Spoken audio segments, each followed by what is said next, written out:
विद्यार्थी मित्रांनो, गणित या विषयातील आजचा आपला टॉपिक आहे घटक आहे अपूर्णांक. ओके, आपण अपूर्णांक हा टॉपिक सुरू करण्या अगोदर काही महत्त्वाचे तुम्हाला पूर्वज्ञान म्हणजेच जे की आपण अगोदर शिकलो आहोत त्या घटकाची थोडीशी पूर्व माहिती देतोय की आपण या अगोदर वर्ग आणि वर्गमूळ, लसावी व मसावी, त्यानंतर संख्या ज्ञान असे जे की जे महत्त्वाचे टॉपिक आपण अगोदर कंप्लीट केले त्या टॉपिकवर तुम्ही बरेचसे जे सराव एक्झाम्पल आहेत किंवा जे सराव टेस्ट आहेत त्या तुम्ही पूर्ण कंप्लीट केले असतील अशी अपेक्षा करतो. ते चॅप्टर तुम्ही काळजीपूर्वक अभ्यासले असतील आणि ते जर तुम्ही पूर्ण कंप्लीट अभ्यासले असतील तरच आपण या ठिकाणी अपूर्णांकाच्या चॅप्टरला सुरुवात करणार आहोत. जरी तुम्ही जर ते कंप्लीट केले नसतील तर हा चॅप्टर अभ्यासणं झाल्याच्या नंतर अगोदर ते चॅप्टर कंप्लीट करा, त्यानंतरच या चॅप्टरकडे या, कारण की ते मोस्टली इम्पॉर्टंट आहेत. जे बेसिक हे स्टेप बाय स्टेप देण्याचं कारण ते असतं की तुम्हाला अगोदर लहान संख्येकडून मोठ्या संख्येकडे जाण्याचा जो चार्ट असतो, चढता क्रम असतो, म्हणजे छोट्या छोट्या गोष्टीकडून म्हणजे सामान्य घटकाकडून असामान्य घटकाकडे आपण जातो असतो. म्हणजे तुम्हाला जर सुरुवातीच्या जर बेसिक गोष्टी जर बेसिक चॅप्टर जर क्लिअर नसतील तर पुढील चॅप्टर खूप अवघड जातात डायरेक्टली सोडवण्यासाठी. त्यामुळं या ठिकाणी आता अपूर्णांक चॅप्टरची आपण सुरुवात करणार आहोत. तर अपूर्णांक चॅप्टर म्हणजे काय लक्षात ठेवा. या ठिकाणी अपूर्णांक म्हणजेच त्याच्या नावामध्येच त्याची व्याख्या दिलेली आहे. ओके, असा अंक जो की पूर्ण नाहीये, ओके, तो अपूर्ण आहे. अपूर्ण म्हणजे काय बेटा? अर्धा. अपूर्ण म्हणजे काय? पूर्ण नसलेला. पूर्ण नसलेला. मग अपूर्ण म्हणजेच पूर्ण नसलेला, तर या ठिकाणी अंक दिलेला आहे म्हणजेच अंक, अशी संख्या की जी पूर्ण नाहीये. आता पूर्ण संख्या आणि अपूर्ण संख्या, मग या ठिकाणी तुम्हाला तुम्ही म्हणता सर मग पूर्ण संख्या कोणती? तर पूर्ण संख्याची व्याख्याच आहे शून्य पासून 1 2 3 अशा अनंतपर्यंत ज्या संख्या असतात त्यांना पूर्णांक संख्या म्हणतात. ओके, ते झालं पूर्ण. पण या ठिकाणी ज्या काही आपण संख्या अभ्यासणार आहोत हा एक संख्यांचाच प्रकार आहे. हा काय आहे? संख्यांचाच प्रकार आहे. आणि हा अपूर्णांक जे आहेत म्हणजे अपूर्णांक संख्या कशा प्रकारे असतात, त्या अपूर्णांक संख्यांचे प्रकार किती आहेत, अपूर्णांक संख्या कशा प्रकारे मानल्या जातात, कशा प्रकारे लिहिल्या जातात, त्याचं वाचन कशा प्रकारे केलं जातं, ते आपण या चॅप्टर मध्ये कंप्लीट करणार आहोत. म्हणजेच या ठिकाणी अपूर्णांक संख्या, अपूर्णांकाची व्याख्या, अपूर्णांकाचे प्रकार, अपूर्णांक लिहिण्याची पद्धत हे आपण या ठिकाणी त्यावर आधारित एक्झाम्पलही घेणार आहोत व त्याचे काही बेसिक रूल्स आहेत ते नियमही आपण अभ्यासणार आहोत. मग या ठिकाणी बघा, अपूर्णांक म्हणजेच पूर्ण नसलेला, म्हणजेच या ठिकाणी त्याची व्याख्या आपण पूर्ण नसलेला डायरेक्टली करू शकतो. अपूर्णांक. अपूर्णांकाचे दोन प्रकार आहेत. किती प्रकार आहेत? दोन प्रकार आहेत. अपूर्णांकाचे दोन प्रकार ते खूप महत्वाचे आहेत. ते दोन्ही प्रकार आपल्या अभ्यासक्रमामध्ये आपल्याला दिलेले आहेत. एक दशांश अपूर्णांक आणि एक व्यवहारी अपूर्णांक. ओके, एक दशांश अपूर्णांक आणि एक व्यवहारी अपूर्णांक. दशांश अपूर्णांक म्हणजेच त्या ठिकाणी आपल्याला त्यांच्या नावावरूनच समजेल की ऍक्च्युली दशांश अपूर्णांक त्याला का म्हणतात. दशांश अपूर्णांक. आणि दुसरा आहे व्यवहारी अपूर्णांक. बघा या ठिकाणी आता दशांश अपूर्णांक हा दशांश म्हणजे इंग्लिश मध्ये त्याला डेसिमल म्हटलं जातं. म्हणजे डेसिमल या ठिकाणी याचा डेसिमलचा उपयोग करून जी संख्या लिहिली जाते त्यालाच दशांश अपूर्णांक म्हणतात. दशांश अपूर्णांकाच्या छेदस्थानी नेहमी 10, 100, 1000 म्हणजे 10च्या घातात येणाऱ्या ज्या संख्या असतात त्या पटीत येणाऱ्या संख्या जर छेदात असतील तर त्या दशांश अपूर्णांकामध्ये त्याचं रूपांतर केलं जातं. मग त्यामध्ये त्याला दशांशचा उपयोग ज्या अपूर्णांकामध्ये केला जातो त्याला दशांश अपूर्णांक असे म्हणतात. आता व्यवहारी अपूर्णांक हे भागाकार या पद्धतीमध्ये लिहिले जातात. म्हणजेच छेद आणि अंश या दोन्ही घटकाचा उपयोग ज्या अपूर्णांकामध्ये केला जातो त्यास आपण व्यवहारी अपूर्णांक असे म्हणतो. आता व्यवहारी अपूर्णांक लिहिते वेळेस आपण जसं की 1/4 हा अपूर्णांक आहे. हा पूर्णांक आहे का मित्रांनो? नाहीये. याला पूर्ण अंक कधी होईल? हा ज्या वेळेस पूर्ण संख्या असेल त्यावेळेस. पूर्ण संख्येमध्ये कधीही डेसिमल नसतो किंवा अशा पद्धतीने ती भागाकार स्वरूपातही लिहिलेली नसते, ती पूर्ण स्वतंत्र संख्या असते. ओके, पूर्ण स्वतंत्र संख्या असते. मग 1/4 ठिकाणी छेदही आहे आणि अंशही आहे. बघा, हा अंश, हा छेद, म्हणजे 1/4 म्हणजे त्या ठिकाणी आपल्याला या ठिकाणी अंश आणि छेद या दोन्ही घटकाचा उपयोग करून जी संख्या लिहिल्या जाते त्या संख्येला अपूर्णांक संख्या असे म्हणायला हरकत नाही. किंवा भागाकार स्वरूपात जे 2 अंक दिलेले असतात त्या अंकाला जर पूर्ण भाग जात नसेल, लक्षात ठेवा, पूर्ण भाग जात असेल तर नाही, पूर्ण भाग जात नसेल त्या संख्येस आपण व्यावहारिक अपूर्णांक असे म्हणतो. यानंतर दशांश अपूर्णांक म्हणजे या ठिकाणी 0.25 असं लिहिलं तरी चालतं. आता 0.25, आता या ठिकाणी पॉइंट, दशांशला इंग्लिश मध्ये पॉइंट आपण ज्यावेळेस वाचन करू त्यावेळेस पॉइंट असे म्हणतो. ओके, किंवा 0.25. आता या ठिकाणी सगळ्यात महत्वाचं त्याचं वाचन असतं. काय असतं? त्या संख्येचं वाचन. म्हणजे तुम्ही संख्या लिहिते वेळेस संख्या कशा प्रकारे लिहितात वाचनावरून त्या संख्येची किंमत तुम्हाला कळत असते. त्या संख्येची किंमत एकदा समजली की ती संख्या ऍक्च्युअली काय आहे ते समजतं. याचं वाचन कसं कराल बेटा? 1/4, अपूर्णांकाचं वाचन 1/4 आणि या ठिकाणी दशांश पूर्णांकाचं वाचन 0.25. 2 स्वतंत्र म्हणतात आणि 5 स्वतंत्र म्हणतात. आता या ठिकाणी ऍक्च्युअली ही संख्या ह्या 2 अंकाला जर मिळून संख्या तयार झाली तर 25 होते. काय होत असते? 25. परंतु आपण 0.25 म्हणत नसतो. त्या ठिकाणी आपल्याला 0.25 म्हणजे ही पूर्ण संख्या नाहीच आहे. पूर्ण संख्या आहे का ती? नाहीये. म्हणून आपण त्या ठिकाणी 0.25 असं त्याचं वाचन करतो. ओके, 0.25, 1/4 अशा पद्धतीने आपण दशांश अपूर्णांक आणि व्यवहारी अपूर्णांक कशा पद्धतीने लिहिले जातात, त्यांना एकमेकांमध्ये त्यांचं स्थलांतर रूपांतर कशा प्रकारे केलं जातं हे आपण शिकणार आहोत. या ठिकाणी मी तुम्हाला दशांश अपूर्णांक आणि व्यवहारी अपूर्णांक यांची किंमत चेंज होत नाही हा नियम शिकवणार आहे.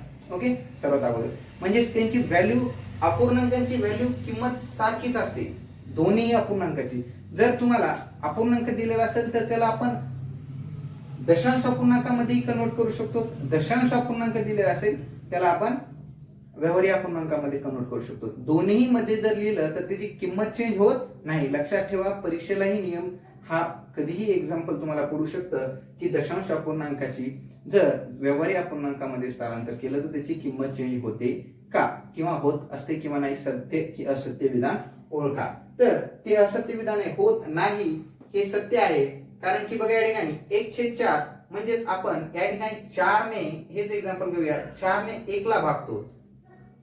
म्हणजे छेदात असणाऱ्या संख्येने अंशात असणाऱ्या संख्येला भागल्याच्या नंतरच आपण या ठिकाणी आलेलं जे उत्तर असतं ते डेसिमल मध्ये कशा प्रकारे येतं ते पाहूया. आता 4 ने आपण 1 ला पूर्ण भाग देऊ शकत नाही. ओके, मग आपल्याला नियम सांगतोय भागाकाराचा. जर 4 ने जर 1 ला पूर्ण भाग देत नसेल तर 1 च्या समोर 0 घ्या. 1 च्या समोर 0 घ्या. परंतु 0 घ्यायचं असेल तर त्या ठिकाणी एक अट आहे. 0 घ्यायचं असेल तर वरती 0 चा भाग देऊन डेसिमल द्यावा लागतो. ओके, डेसिमल का द्यावा लागतो? कारण की हा आपल्याला या ठिकाणी संख्येची किंमत वाढवायची असते. ओके, संख्येची किंमत वाढवली म्हणजे या ठिकाणी आता ही संख्या 10 झालेली आहे. मग डेसिमल दिल्याला बिलकुल विसरायचं नाही आणि डेसिमल द्यायला सुद्धा विसरायचं नाही. ओके, आता या ठिकाणी 4 ने 10 ला भागल्याच्या नंतर 4 च्या पाड्यामध्ये 10 येतात का? नाही. 10 पेक्षा लहान येणारी संख्या कोणती आहे? 8 आहे. मग या ठिकाणी 8. ओके, मग 8 या संख्येला ज्यावेळेस 10 मधून वजा केले तर किती उत्तर येईल बेटा? 2. भागाकार करते वेळेस ही प्रक्रिया आपल्याला सोपी आहे, ती यायलाच पाहिजे सगळ्याला. 8 मायनस 10 मायनस 8 किती येतील? 2. आता 2 च्या समोर 0 घेता येतो. लक्षात ठेवा, एकदा डेसिमल देऊन 0 घेतल्याच्या नंतर पुढे कितीही वेळा तुम्हाला 0 घेण्याची परवानगी दिलेली असते भागाकाराच्या नियमामध्ये. एकदा जर का तुम्ही डेसिमल घेतला त्यानंतर 0 जोपर्यंत पूर्ण भाग जात नाही तोपर्यंत तुम्ही 0 देऊ शकता. मग आता या ठिकाणी 4 च्या पाड्यामध्ये तर 20 येतात. म्हणजेच या ठिकाणी पहिला भाग 2 चा जो राहिला होता तो आणि 4 पंचे 20. मग या ठिकाणी 0,0 म्हणजेच या ठिकाणी 0.25 1/4 म्हणजे 0.25 किंमत चेंज होत नाही. ओके, या उदाहरणावरून तुम्हाला समजलं असेल. मग आपण या ठिकाणी आता दशांश अपूर्णांक आणि व्यवहारी अपूर्णांक यांच्या किमती बघूया. ओके, त्यांच्या किमती कशा असतात. मग त्यांच्या किमतीची व्हॅल्यू किमती काढते वेळेस त्यांच्या स्थानावरून त्यांची किंमत काढल्या जाते. आता त्यांचं स्थान, त्यांच्या स्थानावरून जर किंमत काढायची असेल तर एकक, दशक, शतक, हजार. ओके, ह्या झाल्या डावीकडील स्थानावरच्या. आणि उजवीकडील जे स्थान असतात डेसिमल दिल्याच्या नंतर उजवीकडे काही अंक लिहिलेले असतात आणि डावीकडील अंक असतात. मग डावीकडील जे अंक असतात ते पूर्णांक असतात. डावीकडे लिहिलेले अंक काय असतात, पूर्णांक. आणि डेसिमलच्या पुढील जे अंक दिलेले असतात ते अपूर्णांक असतात. मग या ठिकाणी अपूर्णांक आणि पूर्णांक मिळून दशांश अपूर्णांक संख्या तयार होते. मग त्या ठिकाणी आपण त्यांच्या किमतीही एकक, दशक, शतक अशा पद्धतीने आणि डेसिमलच्या उजव्या बाजूला दशांश, शतांश, हजारांश अशा पद्धतीने दिल्या जातात. ओके, कारण की त्या पूर्ण नसतात, अंश असतात. ओके, पूर्ण संख्या नसतात, संख्येचा अंश असतो. ओके, तर बघा या ठिकाणी दशांश अपूर्णांकाची किंमत. आता या ठिकाणी दशांश अपूर्णांकाची किंमत काढते वेळेस आपण त्याच्या किमती हे त्यांच्या स्थानावरून ठरवतो. त्यांच्या आणि अंकाची कोणत्याही अंकांची किंमत ही त्याच्या स्थानावरून ठरवली जाते, एकक, दशक, शतकवरून. ओके, परंतु या ठिकाणी आता डेसिमल दिलेला असतो म्हणून काही स्थान वाढवलेले असतात. ओके, किंवा वाढीव स्थान आलेले असतात. ते स्थान कोणते ते बघा. या ठिकाणी तुम्हाला त्या अगोदर 0.25 1.00 त्यानंतर 100.23 त्यानंतर 25.04. आता या ठिकाणी मी तुम्हाला काही अंक दिलेले आहेत. ओके, आता या अंकाच्या व्हॅल्यू ज्या वेळेस आपण काढू तर शून्याची व्हॅल्यू कुठे असती आणि कुठे नसती ते समजून घ्या. ओके, शून्याची किंमत आता या ठिकाणी 0.25 दिलेले आहे. ओके, 0.25 यावेळेस डेसिमलच्या डावीकडे ज्यावेळेस शून्य असतं त्यावेळेस त्या शून्याची किंमत नसते.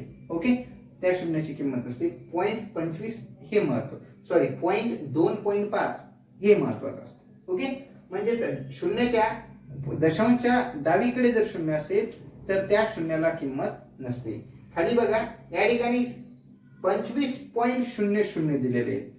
जर पॉइंट दिलेला जो पॉइंट आहे त्या दशांशच्या जर उजवीकडे फक्त शून्यच असतील, फक्त 0 असतील तर त्या शून्याला किंमत नसते. म्हणजेच या ठिकाणी डेसिमलच्या या साईडलाही किंमत नसते आणि या साईडलाही किंमत नसते. परंतु या ठिकाणी डेसिमल दिलेला आहे आणि त्याच्या उजव्या साईडला अंक दिल्याच्या नंतर शून्य आलेले आहेत त्यावेळेस त्या शून्याला किंमत असते. या ठिकाणी शून्याला किंमत आहे. क्यों का, कारण की त्याच्यानंतर दिलेला पूर्णांक दिलेला आहे. ओके, पूर्णांक दिलेला आहे म्हणून त्या पूर्णांकाने त्या शून्याला शून्य न ठेवता एका संख्येमध्ये कन्वर्ट केलंय 100 मध्ये, म्हणून त्या शून्याला काय आहे, किंमत आहे. ओके, म्हणजे या ठिकाणी जर डावीकडे शून्याच्या डावीकडे जर संख्या असेल, एखादा अंक असेल तर त्यावेळेस त्या शून्याला किंमत असते. आता या ठिकाणी बघा 25.04.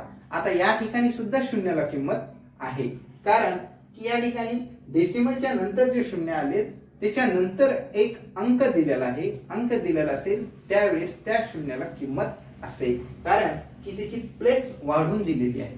ओके, या ठिकाणी प्लेस वाढवून दिलेली, परंतु या ठिकाणी 4च्या नंतर जर शून्य असते तर या शून्याला किंमत नाही, परंतु या शून्याला किंमत आहे. ओके, या 4च्या नंतर जेवढे काही शून्य असतील त्या शून्याला किंमत नसते. म्हणजेच या ठिकाणी तुम्हाला शून्याच्या डेसिमल लिहिण्याच्या पद्धतीमध्ये शून्याची किंमत कोणत्या ठिकाणी आहे आणि कोणत्या ठिकाणी नाही हे तुम्हाला या 4 एक्झाम्पल वरून बेस्ट समजलं असेल. ओके, चला तर आता या ठिकाणी त्याच्या किमती पाहूया आपण. किमती बघण्याच्या अगोदर मी तुम्हाला एक एक्झाम्पल देतो, ते आहे 586.23.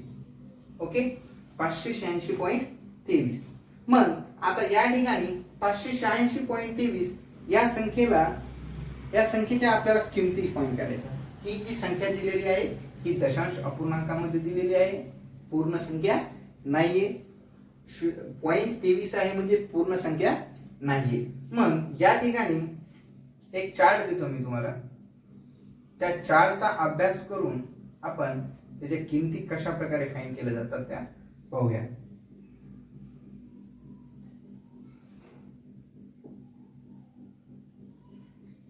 बघा या ठिकाणी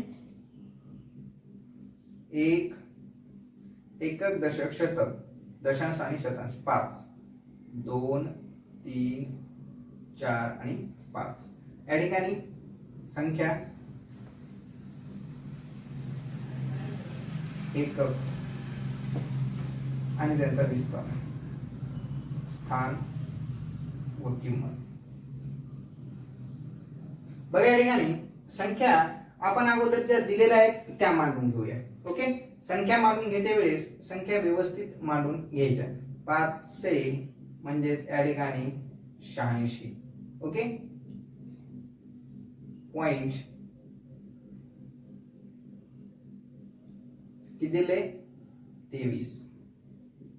मग या ठिकाणी 586 पॉइंट किती आहेत 23. ज्यावेळेस एकक विचारले जातात तर 6 म्हणजे किती रे बेटा एकक स्थानी आहे, 8 हे दशक स्थानी आहे आणि 5 हे शतक स्थानी आहे. ओके, त्यांचे स्थान समजले तुम्हाला. 586 या संख्येला आपण एका चार्ट मध्ये लिहिलेला आहे आणि त्या चार्ट मधील ज्या ठिकाणी तुम्हाला एकक दिले त्या ठिकाणी आपण त्यांचे एकक स्थान, दशक स्थान किंवा याला आपण स्थानही म्हणू. ओके, मग या ठिकाणी डेसिमलच्या नंतर ज्या वेळेस संख्या येतात त्यावेळेसच्या आतापर्यंत तुम्ही डेसिमल जर अभ्यासला नसेल तर पुढचे जे स्थान आहेत, प्लेस आहेत त्याही अभ्यासला नसतात. मग या ठिकाणी एकक पासून सुरुवात होत नसते. जसे की या ठिकाणी एक पासून सुरुवात झाली, त्या ठिकाणी डेसिमलच्या पुढची जी संख्या असते ती दशक या स्थानापासून सुरुवात होते.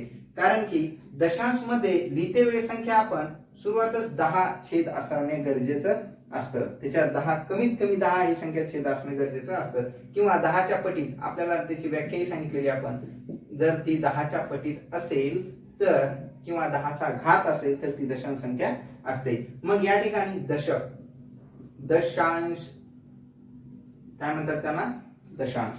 या ठिकाणी शतांश काय असतं बेटा शतांश. ओके, मग दशांश आणि शतांश अशा पद्धतीचे त्याचे स्थान असतात आणि त्याच्या स्थानाची जी क्रिया असते ती ही बेसिकली त्यांची व्हॅल्यू कशा पद्धतीने काढता येईल त्या पद्धतीने दिलेली असते. बघा या ठिकाणी एककची व्हॅल्यू तुम्हाला काढता येते, जसे की आपण या ठिकाणी 6 गुणिले 1 एकक अशा पद्धतीने लिहू शकतो. जसे की याची किंमत किती येईल बेटा 6. मग या ठिकाणी 8 गुणिले 10 दशक म्हणजे 10, याची किंमत किती येणार आहे 80. ओके, आणि 5 गुणिले शतक म्हणजे किती बेटा 100. या ठिकाणी तुम्हाला या किमती सरळ स्वरूपामध्ये तुम्हाला लिहिता येतात किंवा हे तुम्ही अभ्यासलंही असणार आहे. 8वीच्या स्तरापर्यंत हे गोष्टी तुम्हाला बेसिकली माहित असणं गरजेच्या आहेत. परंतु या ठिकाणी आता डेसिमल आहे आणि डेसिमल दिल्याच्या नंतरच्या ज्या संख्या असतात त्या संख्या आपण या ठिकाणी 2 छेदामध्ये 10.0 म्हणजे या ठिकाणी तुम्हाला ती 2.10 अशा पद्धतीने संख्या लिहावी लागते. कशी रे बेटा 2/10 म्हणजे या ठिकाणी 3/100. ओके, एक्सपॅन्डेड फॉर्म ज्यावेळेस आपण करू त्यावेळेस त्याला विस्तारित रूपात जर लिहायचं असेल तर या ठिकाणी आपण 500 अधिक 800 प्लस 6 आता यानंतर 2/10 प्लस 3/100 अशा पद्धतीने किंवा अशा स्वरूपात याचा विस्तार केला जातो. संख्येचा विस्तार केल्याच्या नंतर जे दशांश असतात, दशांशच्या नंतर येणारे अंक असतात ते अशा पद्धतीने लिहिले जातात किंवा त्यांच्या किमती अशा ठरवल्या जातात. म्हणजेच याची किंमत काय ठरवली जाईल एवढा 10 ने 2 ला गुणणे म्हणजेच या ठिकाणी 0.2 100 ने 3 ला गुणणे म्हणजे 0.03. ज्या ठिकाणी संख्या दशांशच्या अगोदर जेवढ्या संख्या असतील तेवढे शून्य द्यायचे. या ठिकाणी दशांशच्या अगोदर एकही संख्या नाहीये म्हणून डायरेक्टली संख्येच्या अगोदर दशांश दिलेला आहे. या ठिकाणी 23 म्हणजे 3च्या अगोदर एक संख्या दिलेली आहे डेसिमलच्या म्हणून अगोदर एक शून्य घ्यायचा. किंवा एवढं लक्षात ठेवायचं 100 जर खाली छेदामध्ये असतील तर वरी 2 शून्य 2 संख्याच्या नंतर डेसिमल येणं गरजेचं आहे. 1000 जर असतील तर 3 शून्याच्या नंतर येणं गरजेचं आहे. 10 असतील तर एका संख्येच्या किंवा कारण की 10 मध्ये एक शून्य असतो. ओके, अशा पद्धतीने तुम्ही त्यांचे स्थान, त्या संख्या, त्यांची स्थानिक किमती तुम्हाला काढता आल्या पाहिजे प्रत्येक संख्येच्या दशांश स्वरूपामध्ये संख्या लिहिल्या असतील तर. ओके.